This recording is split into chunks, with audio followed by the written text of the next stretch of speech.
Halo, Assalamualaikum warahmatullahi wabarakatuh. Ketemu lagi dengan saya, Ibu Liliana. Kali ini di mata kuliah Sosiologi Komunikasi. Baik, saya akan izin share screen terlebih dahulu untuk pertemuan pertama ini. Kita akan membahas mengenai RTM dari mata kuliah Sosiologi Komunikasi. Oke, untuk komunikasi, tugas mahasiswa diantaranya adalah tugas apa namanya presentasi ya. Ini dilakukan secara berkelompok, presentasi kelompok, di mana mahasiswa menganalisa kasus-kasus sosial yang berasal dari konflik budaya. Ya, sehingga diharapkan teman-teman bisa memahami dan menjelaskan tentang media dan perubahan sosial budaya. Tugasnya dikerjakan dalam bentuk PowerPoint dan hardcover menggunakan kertas A4 10-15 halaman. Font karakternya adalah Times New Roman 12 ya. Font size-nya, kemudian spasinya 1,5, dijilid cover kuning ya. Dan untuk teman-teman yang mengumpulkan secara terlambat, maka poinnya akan berkurang ya. Kemudian tugasnya ini akan dipresentasikan pada pertemuan ke-12. Teman-teman diminta untuk mengidentifikasi masalah dengan melihat tayangan perdebatan di televisi dan memfokuskan pada satu tayangan sebagai permasalahan, kemudian dibuat konten pesan dan analisisnya. Pengumpulannya itu adalah pertemuan ke-14 ya. Baik. Kemudian tugas yang selanjutnya adalah membuat analisis pesan. Diharapkan teman-teman mampu menjelaskan dan memahami media massa depan ya, media massa depan dan platform teknologi komunikasi.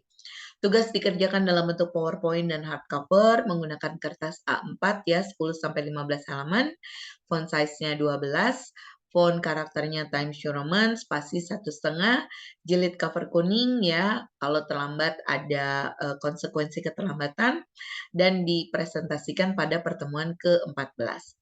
Hasil pengerjaan tugas dipresentasikan di dalam kelas.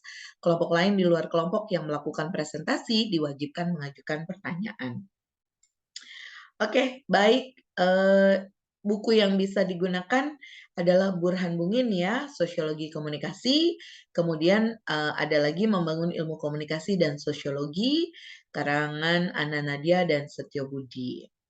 Baik, teman-teman, kita akan lanjut ke materi yang pertama. Oke, kita akan mulai ya. Materi yang pertama dari Sosiologi Komunikasi. Sosiologi berasal dari bahasa Latin yaitu socius yang berarti kawan, sementara logos berarti ilmu pengetahuan. Nah, ungkapan ini dipublikasikan pertama kalinya dalam buku yang berjudul Cours de Philosophie Positive karangan Auguste Comte yang kemudian dikenal sebagai Bapak Sosiologi. Sosiologi jelas merupakan ilmu sosial yang objeknya adalah masyarakat. Sosiologi sebagai ilmu telah memenuhi semua unsur ilmu pengetahuan, ya, di mana mempunyai ciri-ciri bersifat empiris, bersifat teoritis, bersifat non-etis, dan bersifat kumulatif. Kegunaan sosiologi dalam masyarakat diantaranya adalah untuk pembangunan, di mana sosiologi berguna untuk memberikan data-data sosial yang diperlukan pada tahap perencanaan, pelaksanaan maupun penilaian pembangunan. Kemudian untuk penelitian ya, tanpa penelitian dan penyelidikan, sosiologi tidak akan diperoleh perencanaan sosial yang efektif atau pemecahan masalah-masalah sosial dengan baik. Menurut Hasan Sadili, sosiologi adalah ilmu masyarakat atau ilmu kemasyarakatan yang mempelajari manusia sebagai anggota golongan atau masyarakat dengan ikatan-ikatan adat, kebiasaan, kepercayaan, agama, tingkah laku, serta keseniannya disebut kebudayaan meliputi segala segi kehidupannya.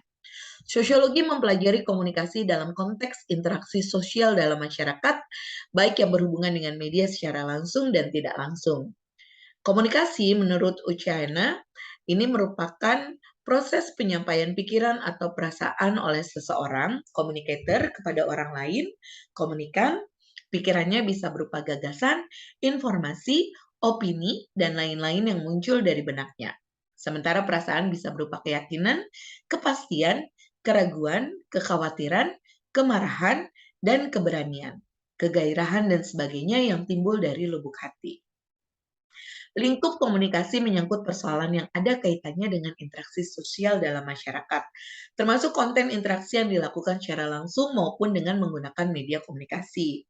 Jadi, sosiologi komunikasi menurut Surjono Sukanto dalam Bungin 2009 halaman 31 merupakan kekhususan dalam mempelajari interaksi sosial, yaitu sebuah hubungan atau komunikasi yang menimbulkan proses saling mempengaruhi antara para individu, individu dengan kelompok, atau antar kelompok.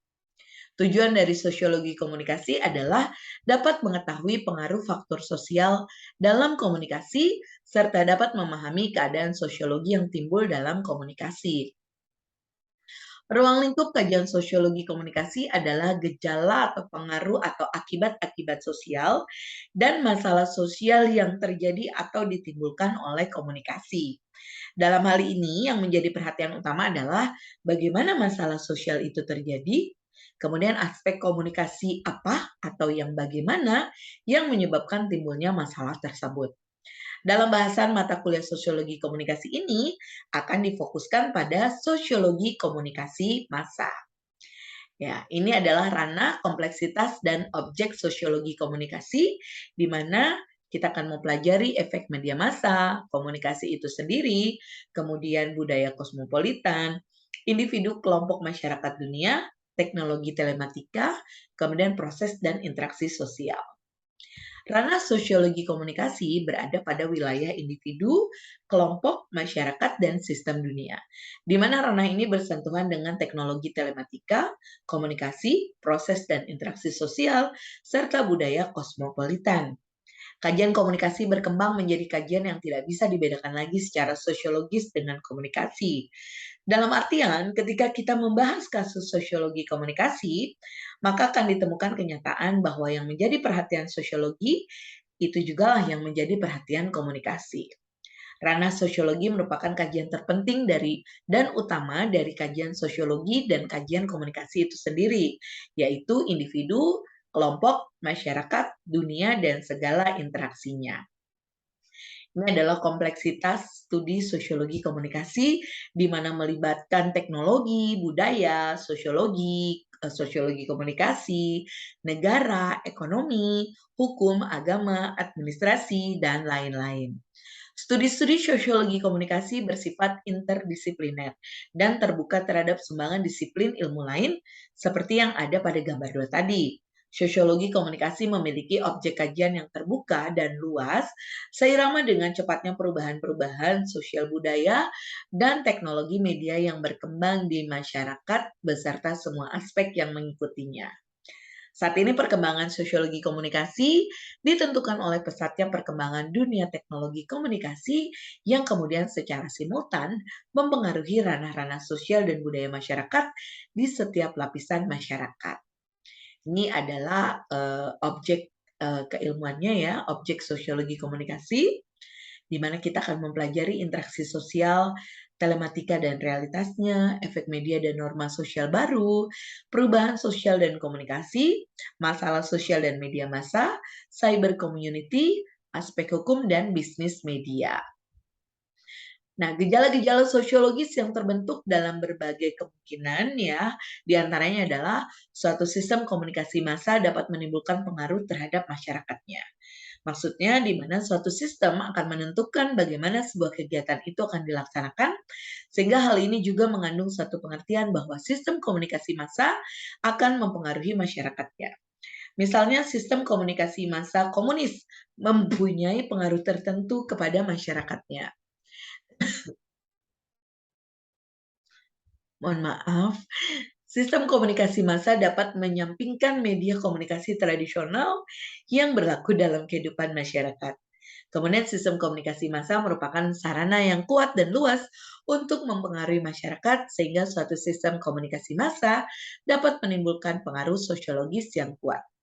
Sistem komunikasi massa dapat menimbulkan sikap dan pandangan yang seragam terhadap gejala sosial tertentu. Maksudnya, sistem tersebut dapat mempengaruhi penilaian masyarakat mengenai suatu masalah sosial tertentu yang ditimbulkan oleh media komunikasi massa. Baik, itu saja materi untuk pertemuan kita yang pertama. Terima kasih. Kita akan berjumpa pada pertemuan selanjutnya. Saya Ibu Ana pamit. Wassalamualaikum warahmatullahi wabarakatuh.